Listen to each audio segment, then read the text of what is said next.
Hi friend, welcome to Scary Story Podcast. The first story in this episode begins with a strange visit to an old friend's house, followed by the story of a babysitter. The last story, though, comes from a much requested idea: creepy dolls. Are you ready?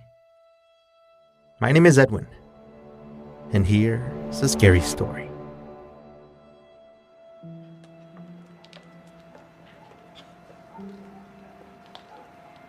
Are you sure this is it? I asked my mom. She had convinced me, like she always did.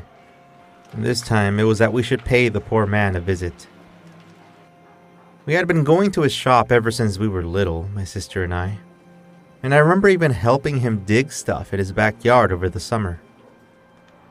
Mr. Bundraft would pay me $5 per hole I dug up, saying it was some sort of gardening thing. Then I'd go straight to the burger joint. I felt so grown up. But now, as the years went by, Mr. Bundraft had gotten weaker and less consistent with his shop. Meatball soup and burgers were his thing. I never really understood them, because I would always go for the fried chicken no matter how much he tried to convince me. He could be a pushy salesman, that's for sure. But now I think I would have accepted one of those burgers. I mean, the guy could barely walk anymore. And some people around town used to say that the cashier was stealing some of the money. Nobody knew and nobody would tell. The old man would likely die of a heart attack with such news. And without us knowing for sure, we didn't want to risk it. I walked up to the porch with the memories of being greeted by him and his wife vividly in my mind. "Come around the back," he would say, while he handed me a shovel. Mom was always afraid of letting me go there on my own, walking across town. So the fact that she drove me to his house this time, almost 10 years later, was bizarre. "Be careful," she would say. "Be back before dark." But I'm happy to say that I wasn't the only person whose mother would treat them that way. My friends from school were the same way, and they had a good reason to. Some of my friends were not allowed to go out at all. The murders had been in the next town over. News of a serial killer were going around, and concerned citizens would make meetings to talk about how to act and of different ways to protect ourselves. Eventually, though, the murders became less frequent. They never quite went away. Well, until now.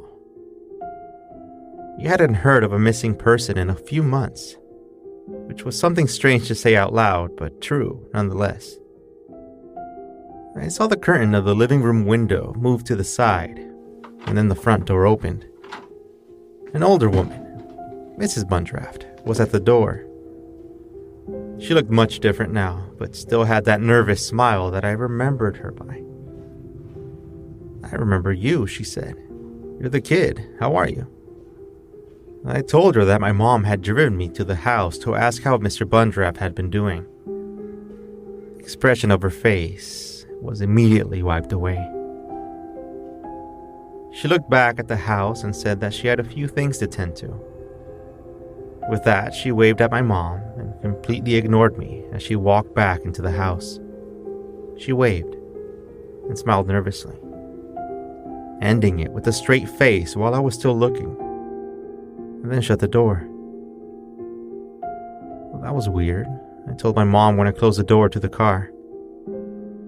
We had been wondering if he was alive since his shop was closed, and he had somewhat become a friend of the family, serving us all those ground meat dishes that the town had gotten used to. A few weeks later, we found out on the news that he was alive all right, unlike his victims.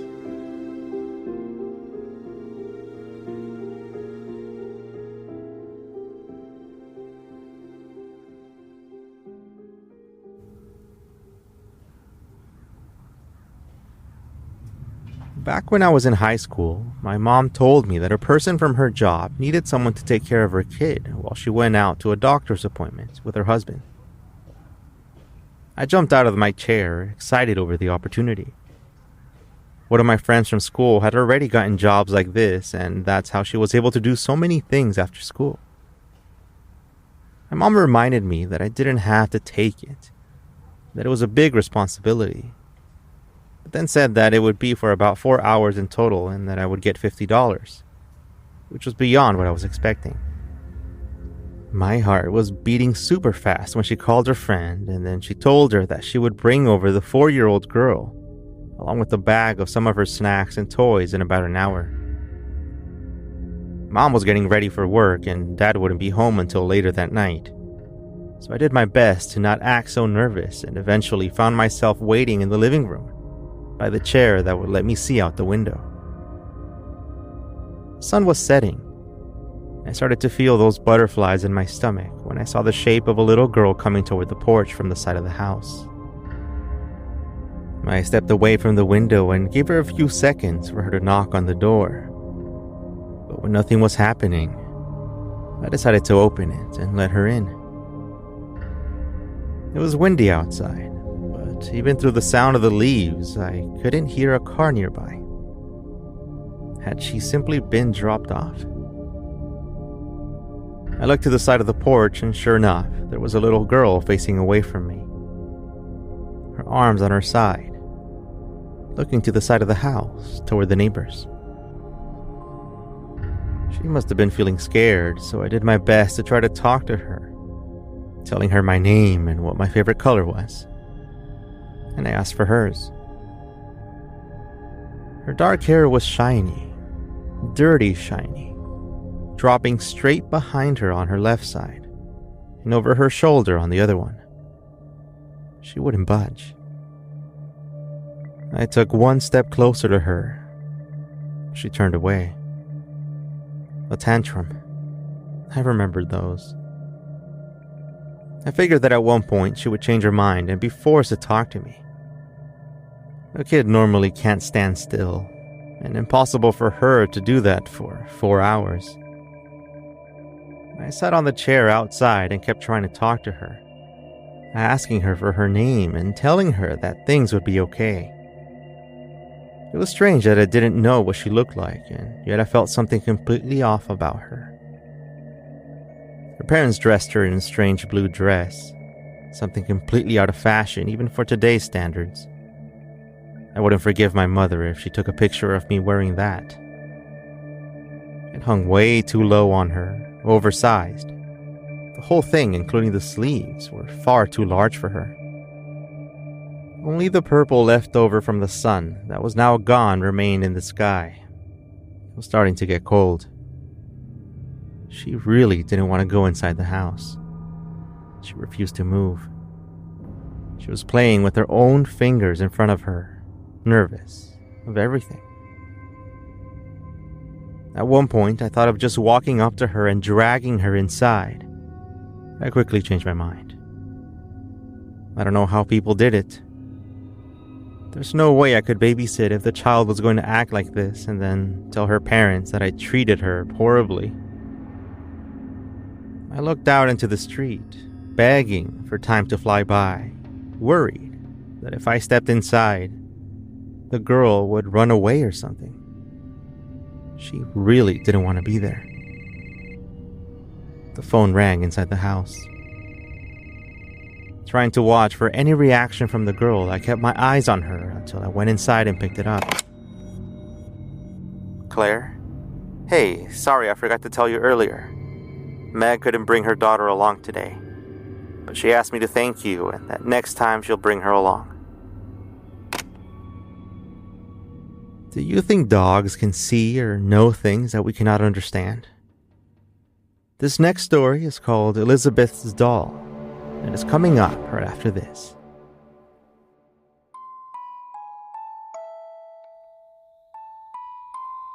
It was getting darker earlier than ever. Not even 6 in the evening, and the light sensors outside flicked on almost automatically whenever the moths started coming along with their muffled buzzing, tapping on the windows every night around this time. It was then when my dog, a large German Shepherd, would begin barking at the door, reaching for his leash hanging on the key hooks by the frame of it. It was like this almost every night during the winter. And even though it didn't snow here, the nights were still cold. At first, I would grunt and complain about it. My dog was urging me to go outside and walk. Once we would get a few houses away down the street, he would calm down and stop tugging on the leash. And that was until we got to Peach Lane, the street behind my house. I remembered going there to visit one of my friends to play Pokemon cards, and since he was the only kid with a Nintendo 64 at the time, I'd sometimes grab my bike and head straight there. And even back then, the kids at school would talk about the corner house, the one diagonally behind mine, one that was too large for the lot it sat on, and maybe that's why they abandoned it. Nobody wanted to pay for it to be torn down, and the owners didn't want to pay the fines. Well, that's a story Dad told us. Obviously, I didn't understand it back then, but eventually it started making sense. What the kids would say at school was much worse than that. It was a story of a girl who went to our school and who one day stopped showing up. Everyone seemed to have an older cousin or a sibling that knew the true story of the girl. We often wondered if the girl in the photo by the principal's office was the same one. A 7-year-old girl standing by a bearded man and a police officer on the other side. They both smiled, while the girl simply stared at the camera, a rag doll in her hand. Through all the stories that had been told, a substitute teacher once confirmed that the girl we were talking about was named Elizabeth, and that the picture on the wall in the administration office was from a time that the police came to the school to talk about bullying. The girl had been teased for carrying her doll everywhere. I don't know. That's a story that we were told, and even though I barely remember it, I think she used to live in that house on the corner of Peach Lane. Thinking about it when I passed by always gave me the creeps. I think my dog knew it. He would tug at the leash toward the house when we turned the corner, and he'd begin growling. The fence, or what remained of it, was leaning into the property, and some neighbors had put an old couch on the porch to hang out in during the day. Nobody would say anything, and no one from the city seemed to care. It was still there when we were passing by. My friend, the one that lived on that street, sent me a message on Instagram for my birthday, and he said that his mom had seen me walking around the block with my dog, and that we should hang out sometime. Soon the topic of the house came up, and we talked about the time that we snuck in to look for the box with $1,000. Hear me out, this makes no sense even for me, but as kids, things like these felt real. One of the older kids said that he saw a man drop off a box at the house, and that inside of it was $1,000. He went in, grabbed it, and that's how he was able to buy a Game Boy. For those of us old enough to know, this was like the precursor to today's Nintendo Switch. Of course, a bunch of us in 3rd grade would be excited about that, so we made a plan to go look for the box with $1,000. We didn't know what it would look like, and nobody knew if the story was even true. It sounded like a cool adventure, and so my friend and I, along with another kid from our class, waited for each other to walk there by ourselves. I was laughing at the DMs with this guy. I miss being a kid so much. Obviously, we didn't find anything except for a few old toys, like a Hot Wheels car, a stuffed animal, and some doll clothes. I think it was then when things started to click in my head. I could feel my dog growling through the leash and onto my wrists as we walked past the house. I didn't like him barking so loudly, like he always did. It would trigger other dogs to bark, and soon the neighbors would start peeking out their windows. So this time, as I was passing by the house on Peach Lane, I tried to keep my head down. Suddenly, the cat peeking out of the corner of the back of the house didn't seem like a cat anymore. And my dog didn't seem to be wanting to go out for walks, rather to hunt something down. The house was right ahead, on my right side. The tall windows above the door and dirty exterior walls made the place look like a castle, one that was right against the front broken fencing. Indeed, the house was oversized. The old wooden doors right on the porch, with a chain across the doorknob and a bolt onto the frame, looked to serve a double purpose. In the backyard, I could see those tiny little eyes. I remembered that I should have been keeping my head down. I tugged at my dog's collar as he stood on his hind legs, wrinkling his mouth and showing his teeth. Deep rumble through his body, still running up the leash and through my arm. Headlights turned into the street, dropping the shadows away from the house. My head turned toward the house once again, catching the tiny silhouette moving back behind the house. My heart was beating the rest of the walk home. It had taken years for me to connect things that had been so obvious. My dog whimpered as I opened the front gate to my house and removed his leash. He ran to the backyard and ran to a spot by the corner of the property, the one that was shadowed by the large house on Peach Lane. He ran back to the front door and stepped inside when I was sitting on the couch. I stared at the open door, thinking. Thoughts raced through my mind about the tiny figure that roamed in its backyard. Thoughts of Elizabeth at one point running around there too, with her doll. It was strange to sit in the living room without the TV on, thinking about the past like this. The light sensor to the porch came on once again. The moths started tapping on the windows. My dog ran from his water bowl and bolted through the gap in the front door. He growled and gnawed. I stood up and ran toward the side of the house and looked into the backyard to follow the deep growls, like animals fighting. The neighbor's lights started turning on. Everything stopped. It had been years, so there's no way that I can remember it correctly. Part of me thinks that the little red shoes he came back with were on that photograph, hanging off the legs of Elizabeth's doll.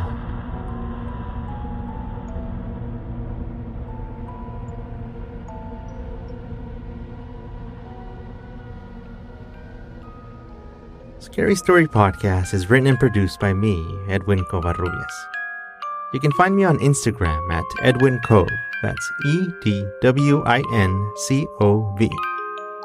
For more creepy content, be sure to check out my other shows, A Dark Memory, and if you're up for a real scare, listen to people share their scariest tales over on True Scary Story, available right here where you're listening. Until next time, thank you very much for listening.